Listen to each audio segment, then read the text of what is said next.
Hello and welcome to innovative learning process. आज का topic है branches of ethics.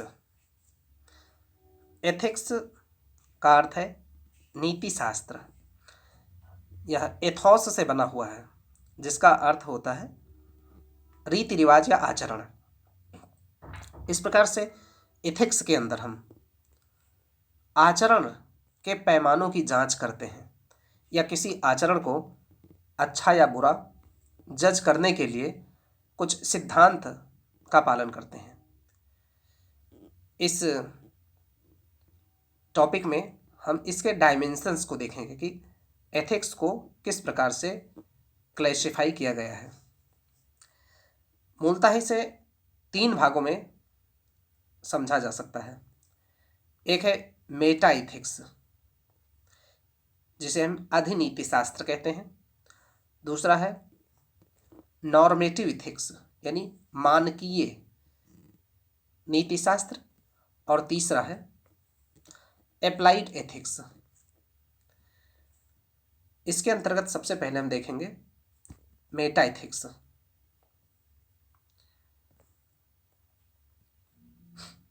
Meta ethics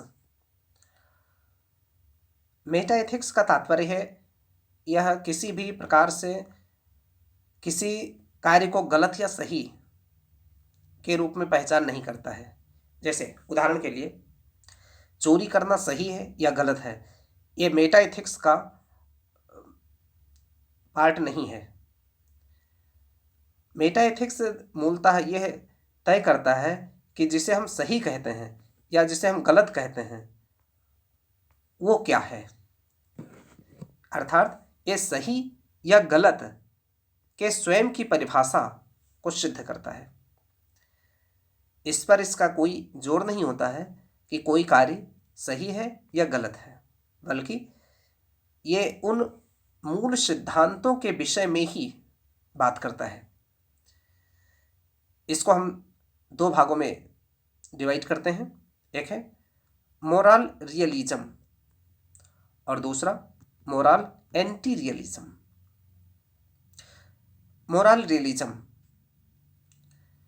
जिसमें truth या फाल्सिटी हमारे बिलीफ सिस्टम से स्वतंत्र है ऐसी धारणा रखता है, यानी ऑब्जेक्टिव मोरल वैल्यूज ऐसे होते हैं। ऑब्जेक्टिव मोरल वैल्यूज की उपस्थिति होती है। मोरल रियलिज्म इस प्रकार से व्याख्या करता है।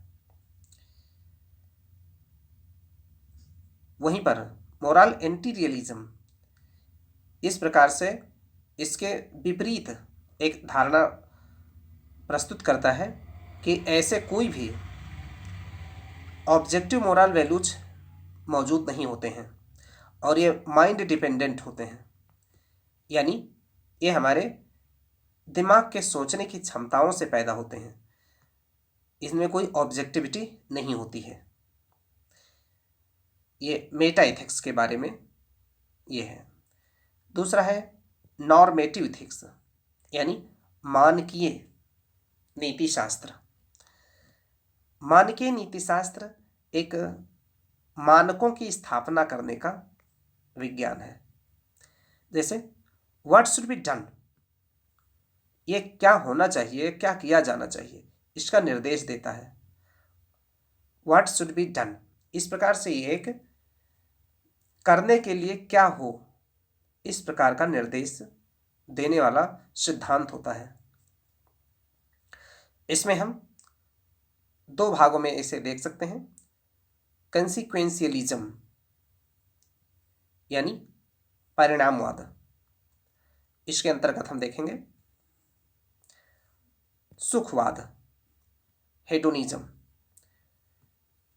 एथिक्स की इस शाखा में हमें केवल सुख के बारे में विचार किया जाता है कि जिन कार्यों के करने के बाद में सुख की प्राप्ति हो वही अंततः मोरल होते हैं यानी नैतिक होते हैं। दूसरा है यूटिलिटेरियनिज्म यानी उपयोगितावादी, यानी कि जो समाज के अधिकांश लोगों के लिए अधिकांश सुख को उत्पन्न कर सके, ऐसे कार्य नैतिक होते हैं। फिर है एथिकल इगोइज्म, जो स्वार्थवाद, जिसे स्वार्थवाद कहा जाता है। इसमें सेल्फ इंटरेस्ट को महत्व दिया गया है कि जिनसे सेल्फ इंटरेस्ट की पूर्ति की जा सके, ऐसे ही कार्य नैतिक होते हैं। जैसे हमारे कूटनीतिज्ञ अपने देश के लिए जो सबसे ज़्यादा जरूरी होता है उसे ही अंतर्राष्ट्रीय फोरम पर स्वीकार करते हैं। जैसे पर्यावरण संरक्षण के मामले में भारत और चीन CBDR प्रिंसिपल को फॉलो करते हैं, जो कि ये हमारे देश के लिए हितकारी है, जबकि यह विकसित देशों के लिए लाभप्रद नहीं है। एथिकल अल्ट्रुइज्म यानी परहितवाद, यानी good of others is end of moral action, जहाँ पर दूसरों की भलाई ही किसी कार्य की अच्छाई या नैतिकता का पैमाना होता है। इस प्रकार से ये कंसीक्वेंस पर ध्यान देता है। दूसरा है नॉन कंसीक्वेंशियलिज्म, जहाँ पर परिणाम सापेक्ष नहीं होता है। कार्य जो भी होगा वो किन्हीं अन्य पैमानों पर तय किया जाएगा। जैसे वर्चू एथिक्स या सद्गुण का नीति शास्त्र, जो भी कार्य सद्गुण पूर्ण हो ऐसे ही नैतिक होंगे। इसके बाद में है डिओन्टोलॉजी, मीन्स नियमवाद या परिणाम निरपेक्ष। इनसे परिणाम से कोई लेना देना नहीं होता है। इसमें बेसिकली कांट की थियरी, राइट थियरी और ड्यूटी की थियरी, 3 प्रकार के थियरी शामिल हैं।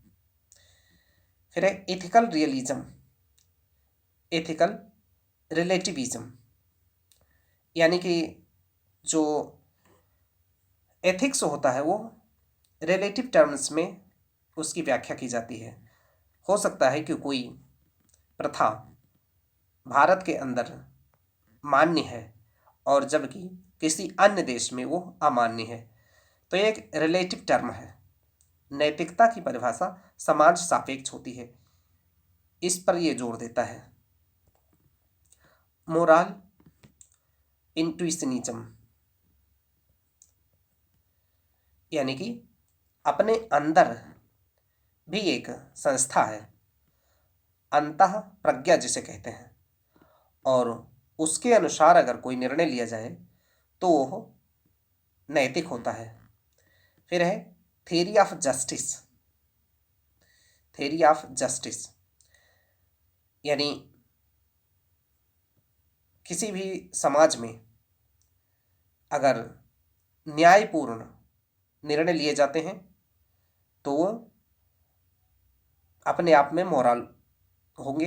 जैसे किसी आपदा के समय सरकार नागरिकों की मदद करे। इसके बाद में आता है एप्लाइड एथिक्स।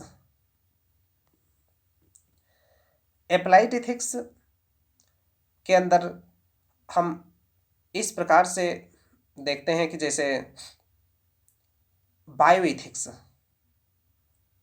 या बिजनेस एथिक्स या organisational ethics, military ethics, political ethics, environmental ethics और डेवलपमेंटल एथिक्स इत्यादि शाखाएं एप्लाइड एथिक्स के अंदर आती हैं। जैसे बायो एथिक्स